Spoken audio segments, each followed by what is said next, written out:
उत्तराखंड में जमीन भूमाफिया फर्जोवाड़ा करके बेच रहे हैं। उत्तराखंड एक देवभूमि मगर भ्रष्ट सिस्टम ने उत्तराखंड की भूमि को भूमाफियों के हाथों बेच दिया है। पटवारी कानूनगो और सब रजिस्ट्रार की मिलीभगत के कारण ही भूमाफिया फर्जोवाड़ा करके बेच देते हैं। सब रजिस्ट्रार के ऑफिस में एक ऐसे आदमी से भूमि खरीदी जाती है जो असल में जमीन का मालिक नहीं है।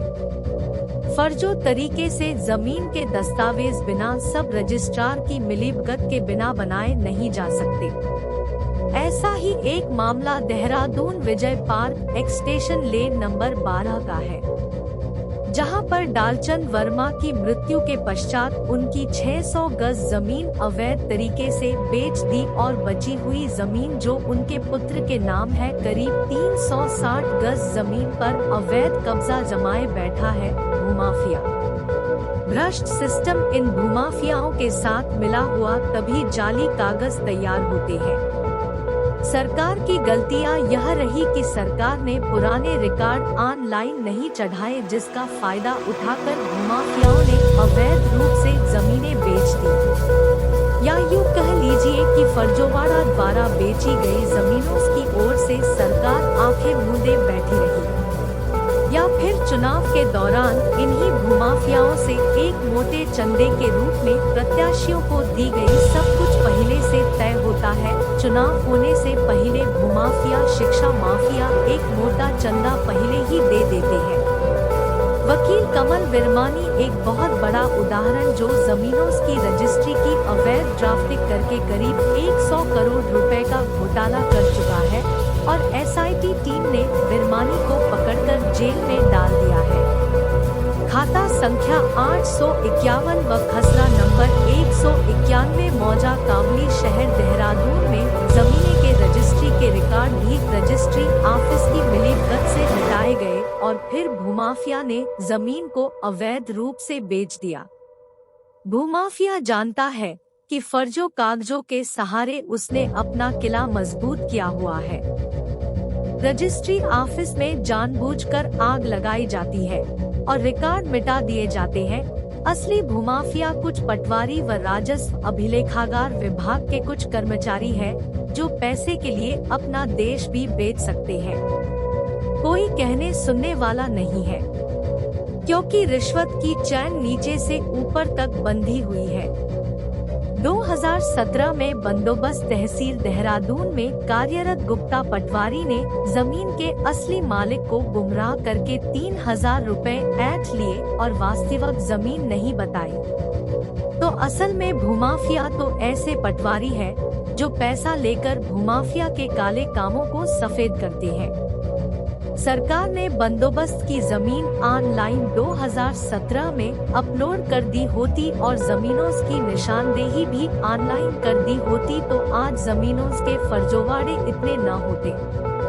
ऑफलाइन जमीनों की निशानदेही कराने के लिए पटावारी व कानूनगो कई हजार रुपए रिश्वत के रूप में मांगते हैं। खाता संख्या 851 जिसका खसरा 191 और मौजा कावली शहर देहरादून है, जिसके रिकॉर्ड ऑनलाइन नहीं चढ़ाए गए। रिकॉर्ड रूम से उक्त जमीन की रजिस्ट्री के सबूत ही मिटा दिए गए, क्योंकि सब रजिस्ट्रार ऑफिस की मिलीभगत से ऐसा हुआ।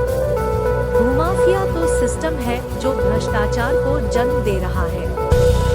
रिकॉर्ड रूम में छापे भी पड़ रहे, क्योंकि फर्जो रजिस्ट्रियों के द्वारा सरकारी जमीनें भी बेच दी गई। सरकार गरीब और असहाय लोगों की नहीं है।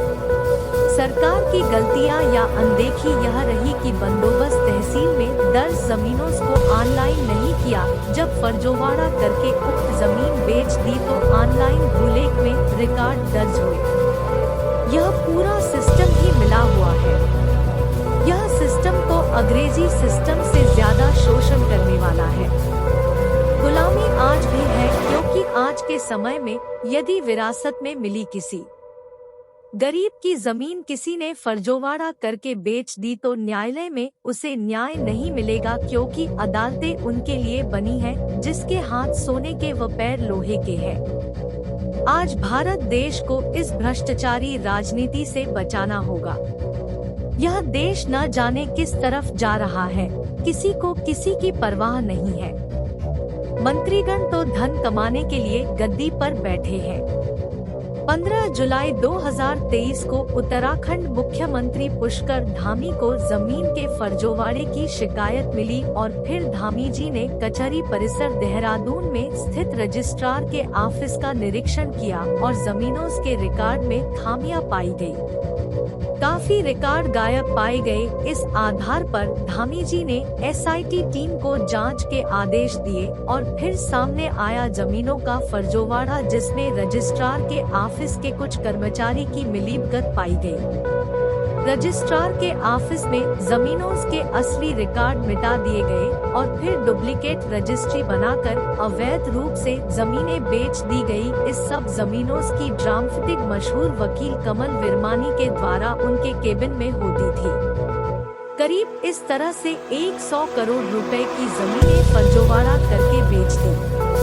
राजस्व विभाग के कर्मचारी भी इस फर्जोवाड़े में शामिल हैं, क्योंकि फर्जो रजिस्ट्री द्वारा राजस्व विभाग में भी अपना नाम दाखिल करवा लेते थे। ज्यादातर यह फर्जोवाड़े उन जमीनों पर हुए हैं जो बंदोबस्त तहसील में थी और जिन्हें सरकारी कर्मचारियों ने ऑनलाइन अपडेट नहीं किया, जिसमें से एक जमीन जिसका खाता संख्या 851 व खसरा नंबर 191 है, जो मौजा कामली देहरादून में स्थित है। उक्त जमीन का 600 गज भाग भी फर्जोवाड़े के तहत भूमाफिया ने बेच दिया और बाकी 7.5 बिस्वा पर भी कब्जा जमाए बैठा है। इस जमीन की असली रजिस्ट्री के रिकॉर्ड रजिस्ट्री विभाग कचहरी रोड प्रथम देहरादून से गायब कर दिए हैं। मुख्यमंत्री को भी इस विषय में सूचना दी है, मगर कोई कार्यवाही नहीं हुई। उत्तराखंड सरकार की अनदेखी या लापरवाही कुछ ऐसी रही कि सरकार ने उत्तराखंड में जमीनों की निशानदेही ऑनलाइन अप्लाई नहीं की और देहरादून, जहां भूमाफिया के ज्यादा मामले हैं, वहां पर भूमि का नक्शा भी ऑनलाइन नहीं किया। इससे भूमाफिया को खुली छूट मिली जमीन को कब्जा कर बेचने की। आज भी उत्तराखंड सरकार सो रही है। यदि पुरानी जमीनों के रिकॉर्ड ऑनलाइन अपलोड कर दिए जाते तो जमीन का मालिक किसी भी कोने पर है, वह अपनी जमीन की स्थिति ऑनलाइन देख सकता है। अभिलेखगार विभाग जानता है कि यदि बंदोबस्त की जमीन भी ऑनलाइन अपलोड हो जाती तो फिर कमाई कैसे होती, रिश्वत कैसे मिलती। दंड के तौर पर सख्त से सख्त कार्यवाही अभिलेखागार विभाग के कर्मचारियों की होनी चाहिए। फिलहाल 5 लोग अभिलेखागार से पकड़े गए जो जमीनों के असली सबूत मिटाकर उसकी जगह नकली रिकॉर्ड राजस्व विभाग में चढ़ाते थे। सरकार ऐसी होनी चाहिए जो जनता की प्रॉपर्टी की रक्षा कर सके, मगर विभाग में रक्षक ही भक्षक बन गए हैं। देहरादून में चाय का बागान की जमीन में भी फर्जोवाड़ा हुआ है। सीलिक की जमीन बेचकर किसी ने वहां पर एक आलीशान 3 स्टार होटल भी बना लिया है। जमीनों में फर्जोवाड़ा सरकार की लापरवाही के कारण हो रहा है। हो सकता है अब इस पूरे प्रकरण की जांच सीबीआई कर सकती है। उत्तराखंड में स्थित जोशीमठ में भगवान नरसिंह का प्राचीन मंदिर है, जहां पर आदि गुरु शंकराचार्य ने भगवान नरसिंह की तपस्या की थी और तभी से वहां पर भगवान नरसिंह की प्राचीन मूर्ति है। ऐसी मान्यता है कि जब जब धरती पर पापधर्म बढ़ता जाएगा तो यह मूर्ति लुप्त होती जाएगी और ऐसा हो भी रहा है। जोशीमठ में स्थित भगवान नरसिंह की मूर्ति का एक हाथ लुप्त होता जा रहा है, जिसका परिणाम जोशीमठ में सन 2022 में देख चुके हैं। जोशीमठ की जमीन पाताल में धंसती गई और काफी लोगों को वहां से अपना सब कुछ छोड़कर जाना पड़ा। सरकार की ओर से इनकी कोई मदद नहीं की गई। अब प्रश्न यह उठता है कि यदि इस मूर्ति के हाथ पूर्ण रूप से गायब हो गए तो उत्तराखंड में प्रलय आ सकती है।